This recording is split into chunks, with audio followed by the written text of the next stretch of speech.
제가 가지고 있는 성경은 463쪽 즈음에 있습니다. 사무엘상 5장 1절로부터 12절까지의 말씀이고요. 우리 한 절씩 교독하시고 마지막 절은 함께 읽겠습니다. 블레셋 사람들은 하나님의 궤를 빼앗아서 에베네셀에서 아스돗으로 가져갔다. 블레셋 사람들은 하나님의 궤를 다곤 신전으로 가지고 들어가서 다곤 신상 곁에 세워놓았다. 그 다음 날 아스돗 사람들이 아침에 일찍 일어나서 보니 다곤이 주님의 궤 앞에 엎어져 땅바닥에 얼굴을 받고 있었다. 그들은 다곤을 들어서 세운 다음에 제 자리에 다시 가져다 놓았다. 그 다음 날도 그들이 아침 일찍 일어나서 보니 다곤이 또 주님의 궤 앞에 엎어져서 땅바닥에 얼굴을 받고 있었다.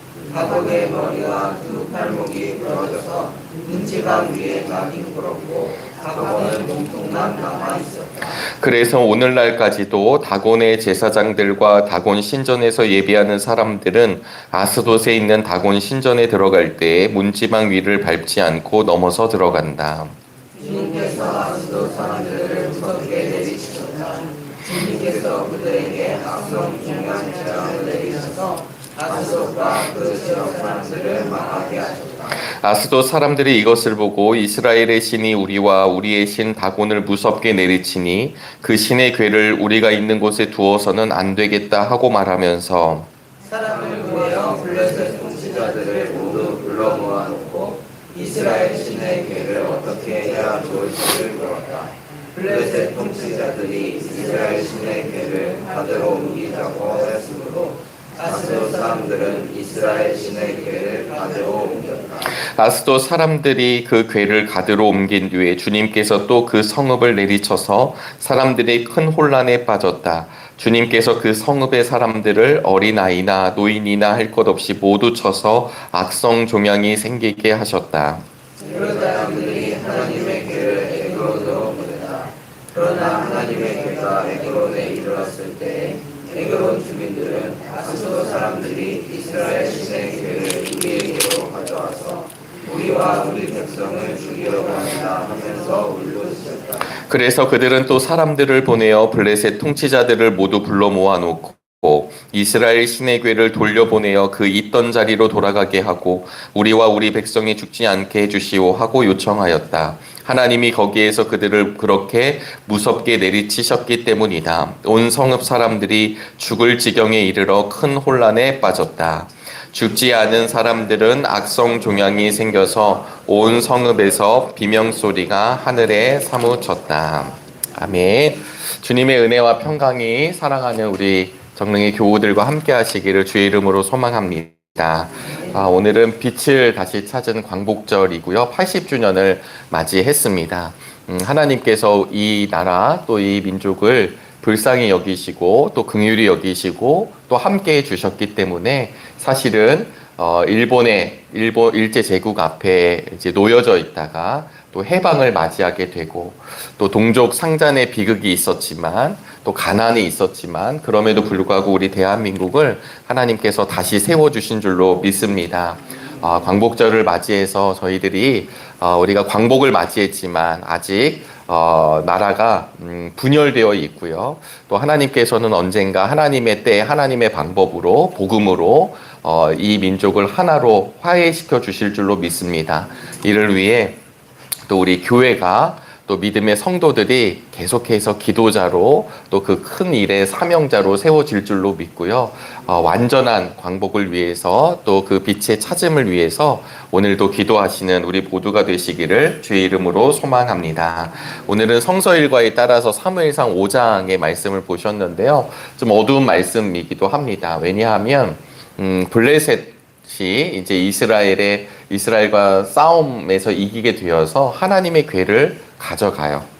하나님의 궤를 뺏겼습니다. 하나님의 궤와 싸우면 그러니까 여호와의 법궤가 있으면 우리가 당연히 블레셋을 이길 수 있을 거라 생각했지만 여호와의 법궤는 블레셋이 가져가게 되고 오늘 사무엘상 5장이지만 4장에 보시면 이가봇이라고 하는 이야기가 나오는데 하나님의 영광이 떠났다라고 하는 뜻입니다. 하나님의 영광이 떠나서 이스라엘 백성은 끝났더라. 이렇게 끝나지 아니하고 4장 이어서 5장에 가자마자 하나님의 법궤, 여호와의 궤, 하나님의 궤가 지금 다곤 신전에 놓여져 있습니다. 우리가 익히 아시다시피 예전 고대 전쟁에서는 신들의 전쟁이라고 생각했기 때문에 이 블레셋 사람들은 자신들이 믿는 다곤 신이 여호와를 이겼다라고 생각했겠죠. 그래서 전리품으로 자신들의 다곤신은 물고기 형상을 띠게 되고요. 이 블레셋 사람들은 이제 해양 민족이기도 하고 철기 문화권에 있었던 사람들이기 때문에 굉장히 강합니다. 무기를 갖고 있었던 백성이기 때문입니다. 그래서 이들은 이제 해양 민족이니까 이제 해양에 나가기도 하고 무역도 하고 또 이렇게 전쟁에 능하기도 하고 이런 가운데 호기롭게 자신들의 다곤신이 이겼다. 이 다곤신은 농업의 신이라고도 하고 풍요의 신이라고도 합니다. 그러니까 우리를 번성하게 하는 그 이방신, 자신들이 만든 신 앞에 여호와의 법궤를 가져다 놓았습니다. 오늘 본문이 5장 전체를 읽으셨지만 가 놓았더니 처음에는 다곤신 상이 쓰러져 있죠. 여러분, 쓰러진 거는 누가 이렇게 잘못 건드려서 쓰러진 것이 아니라 하나님의 법궤가 간 뒤에 다곤의 신이 쓰러진 것을 이야기합니다. 이거 왜 쓰러졌을까? 일으켜 세웠더니 그 다음엔 목과 팔목이 날아가는 거죠. 끊어졌다라고 하는 것은 하나님이 그들을 심판하셨다라고 하는 것을 의미합니다. 4장에서 하나님의 영광이 떠나갔다라고 했는데 5장에 가니까 지금 다곤신이 득세한다라는 것이 아니라 가자마자 다곤 신전이 무너지고 있는 것을 보여주고 있습니다. 사랑하는 여러분, 오늘 5장에서는 사실은 오늘 표현은 등장하지 않지만 개역개정 성경에서는 여호와의 손이라고 3번 등장하게 돼요. 6절과 11절, 9절과 11절. 오늘 저희들이 갖고 있는 세번역 성경에서는 주님께서 그리고 하나님이라고 하는 표현을 쓰고 있지만 사실 개역개정판 그리고 원문에 보시면 주님의 손, 여호와의 손으로 이야기하고 있습니다. 그러니까 하나님의 손이 그들을 내리쳤다라고 하는 뜻이 듭니다. 하나님의 영광이 떠나갔는데 지금 이 블레셋 다곤 신전 앞에서 가장 중요한 중심부 앞에서 하나님의 손이 그들의 신을 내리고 있습니다.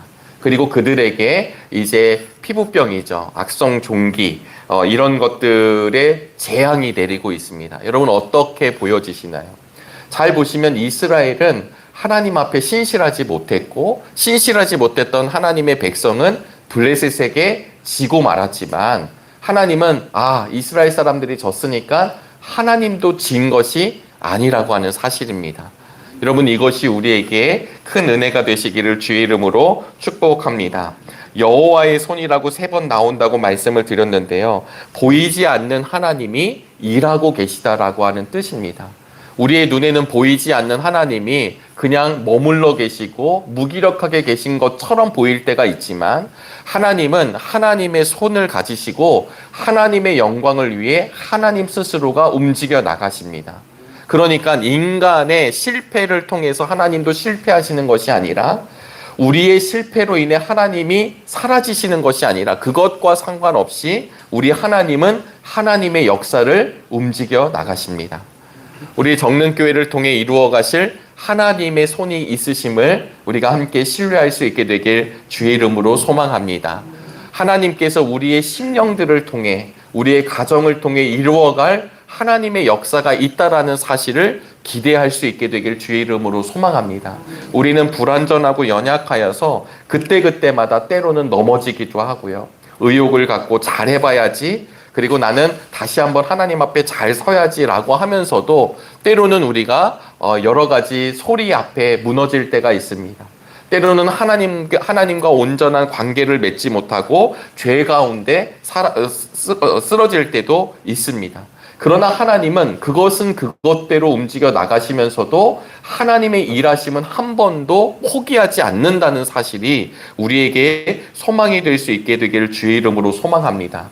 호기롭게 법궤를 가지고 왔던 이 블레셋 민족은 5개의 지역으로 나뉘어져 있는데요. 지금 보시면 법궤가 옮겨 다니기 시작합니다. 법궤가 옮겨가면 그곳에서 아무런 일이 일어나는 게 아니라 더 큰 재앙이 내리고 있습니다. 우리 8절 말씀을 함께 보실까요? 네, 8절 말씀을 함께 읽어보도록 하겠습니다. 사람을 보내어 블레셋 통치자들을 모두 불러 놓아놓고 이스라엘 신의 괴를 어떻게 해야 좋을지를 물었다. 블레셋 통치자들이 이스라엘 신의 괴를 가드로 옮기자고 하였으므로 아스돗 사람들은 이스라엘 신의 괴를 가드로 옮겼다. 여러분, 물었습니다. 그리고 가드로 옮겼을 때에는 가드를 통치하고 있는 사람이 갖고 오라고 했기 때문에 가드로 지금 법궤가 가는 거예요. 왜 그랬을까요? 아마 여러 이제 구약학자들은 이런 얘기를 많이 해요. 이 지방을 다스리고 있는 사람들이, 야, 우리가 무찌른 저 이스라엘의 신의 법궤를 내가 가지고 오면 내 위상도 늘어나고, 그리고 나는 이것 좀 감당할 수 있어 라고 하고 있는 그 정치적 계산이 깔려 있다고 많이들 해석을 합니다. 가드로 옮겨왔더니 어떤 일이 벌어지냐면 그 가드에서 더 큰 혼란이 빠지게 됩니다. 이 소식을 알게 되자 에그론 사람들은 다 데모를 합니다. 절대로 우리 쪽으로 법궤를 가져오지 말라고 하는 이야기를 하고 있는 것이죠. 여러분, 어떤 생각이 드십니까? 자신들의 풍요의 신, 농업의 신, 물고기의 신인 다곤이 우리를 늘 지켜주고 우리가 절대적으로 이겼다라고 생각하는 그 민족 가운데 하나님의 법궤가 옮겨가면서 하나님의 심판이 내리고 있다는 사실. 그래서 그들 스스로가 그 하나님의 법궤를 나중엔 어떻게 합니까? 돌려보내죠. 왜 돌려보내냐면 자신들의 신이 있음에도 불구하고 하나님이 더 크음을 알게 되었기 때문입니다. 사랑하는 여러분, 오늘 사무엘상 5장은 하나님의 주권이 우상과 인간의 통제를 넘어서고 있다는 것을 우리에게 알려주고 있습니다. 우리보다 훨씬 크신 하나님을 받아들이실 수 있는 은혜가 있게 되시길 주의 이름으로 소망합니다. 다곤이 패배하고 하나님 나라의 승리를 보여주고 있습니다. 그래서 구약학자 월터 브루그만은 이 사무엘상 5장을 보고 이렇게 해석을 하였는데요. 인간의 패배가 하나님의 패배로 이어지지 않는다. 저희들이 마태복음을 지금 수요일마다 함께 말씀을 나누면서 이미와 아직 사이에 놓여져 있는 우리들이라고 하는 이야기를 참 많이 합니다. 이미 예수 그리스도로 인하여 하나님의 나라가 이 땅에 선언되었고 선포되었고 임하였습니다. 여러분, 이 사실을 믿으십니까? 그러나 아직 완전하게 끝난 건 아니죠. 제가 한번 말씀을 드렸지만 노르망디 상륙 작전, 2차 세계대전 할 때요. 이미 노르망디 상륙 작전을 감행하고 그 노르망디 상륙 작전을 이김으로 말미암아 2차 세계대전은 거의 끝났다라고 보여집니다. 그러나 그곳에 있었던 연합군이 아직 완전한 전쟁의 승리를 한 건 아니에요. 그러나 그 사건으로 인하여 독일군은 후퇴했고 패배했고 퇴각합니다. 그래서 끝내 연합군은 베를린까지 들어가게 되죠. 이것을 이미와 아직의 사이로 말씀드린 적이 있습니다. 마찬가지로 출애굽기에서도 여호와께서 이집트 땅에서 큰 권능의 손으로 너희를 인도하여 내셨다. 이스라엘 백성들이 무언가를 할 수 없을 때 하나님의 손이 그들을 이끌어내어 주셨다. 오늘 본문에서는 여호와의 손이 다곤 신전을 무너뜨리고 여호와의 손이 그들 백성 가운데 악성 종기를 퍼뜨리시고 그래서 그들이 법궤를 더 이상 가지고 있지 못하도록 하였다라고 하는 이야기를 통해 온 우주의 왕이 누구신지를 하나님은 이 사무엘상을 통하여 보여주고 있습니다. 이것을 통해서 이미 블레셋은 퇴각하고 블레셋은 끝났지만 완전한 이스라엘의 승리는 나중에 가서야 등장하게 되는 것입니다. 사랑하는 여러분, 우리의 신앙도 그러합니다. 눈에 보이는 건 내가 그냥 현실을 사는 것 같고, 눈에 보이기에는 내가 아무것도 아닌 것 같이 느껴지고, 눈에 보이기에는 이게 지금 잘 되고 있는 건가 의심이 될 때가 있지만 우리는 이미 승리한 사람들입니다. 그러나 아직 완전하게 우리 주님 재림하시는 그날까지 이루어진 것이 아니다라는 사실을 기억하며 그 사실을 믿고 오늘도 믿음의 발걸음을 내딛는 우리 모두가 되시기를 주의 이름으로 소망합니다. 결국 6장에 가시면 그리고 그 이후에 가시면 여호와의 법궤는 돌아옵니다. 여호와의 법궤는 돌아오는 것은 이스라엘 백성들이 잘해서 돌아온 것이 아니라 하나님이 홀로 일하고 계심을 우리에게 알려주시는 것입니다. 구원의 능력은 사람의 잘함으로 이루어지는 것이 아니라 하나님의 전적인 능력입니다. 여호와의 일하심, 여호와의 열심은 하나님의 영광을 위해 하나님 스스로가 해 나가시는 일입니다. 홀로 일하심으로 그 심판과 구원을 우리에게 알려주십니다. 이사야서에 보시면 우리가 절대로 회복할 수 없는 존재임에도 불구하고, 그런데 구원을 베풀 자가 없음에도 불구하고 결국 구원을 허락하시는 분은 우리 여호와 하나님이심을 드러내고 있습니다. 사랑하는 여러분, 우리나라가 광복을 맞이했잖아요. 물론 여기저기에서 여러 우리 독립투사들, 우리 민족의 선배님들, 그리고 나라를 위해서 눈물을 흘렸던 분들이, 애를 썼던 분들이 계십니다. 분명히 계시죠. 그런 열심이 있었습니다. 그러나 우리가 고백할 수밖에 없었던 것 중에 하나는 무엇이냐면, 우리나라의 그 광복은 우리의 열심으로 우리가 쟁취한 것이 아니라 보이지 않는 하나님의 손이 이 나라와 민족을 바라보고 계시면서 모든 것을 맞아 떨어뜨리게 하셔서 하나님의 손으로 구원하셨다라는 것을 우리에게 역사로 알려주십니다. 이 은혜가 우리의 삶 가운데도 이루어지고 있음을 믿고, 그런 하나님을 믿고 의지하며 오늘도 승리의 길을 걸어가시는 우리 모두가 되길 주의 이름으로 축원합니다. 기도하시겠습니다. 하나님, 광복을 맞이한 지 80주년을 맞이했습니다. 우리 안에 다시금 떨림이 있게 하여 주시옵소서. 매여 있었던 이 나라가 하나님의 은혜로 다시 빛을 찾고 자유케 하여 주신 은혜를 감사합니다. 동족 상잔의 비극도 있었고 가난의 힘듦도 있었던 이 땅이었지만, 하나님께서 그때마다 하나님의 비전을 허락하여 주시고 하나님의 기도하는 사람들을 세워주심으로 말미암아 이 나라가 다시금 일어설 수 있도록 은혜를 주시니 감사합니다. 마지막 시대를 살아가고 있는 이때에 우리 대한민국을 하나님의 거룩한 메시지로 사용하여 주시옵소서. 지금은 분열되어 있지만 하나님의 때, 하나님의 방법, 그 복음으로 말미암아 통일을 꿈꾸는 우리 모두가 되게 도와주시고, 이 나뉘어져 있는 세계 열방 가운데 하나님, 이 대한민국, 이 한반도를 통하여 다시금 하나님의 화해되는 메시지가 드러나게 하여 주시옵소서. 하나님, 특별히 믿음의 성도들을 기도하는 자로 세워주시니 감사합니다. 언제나 깨어 나라와 민족을 위해 기도하는 믿음의 성도들이 되게 하여 주옵소서. 우리의 안위만 찾는 사람들이 아니라 이 땅을 위하여 일하실 하나님의 은혜와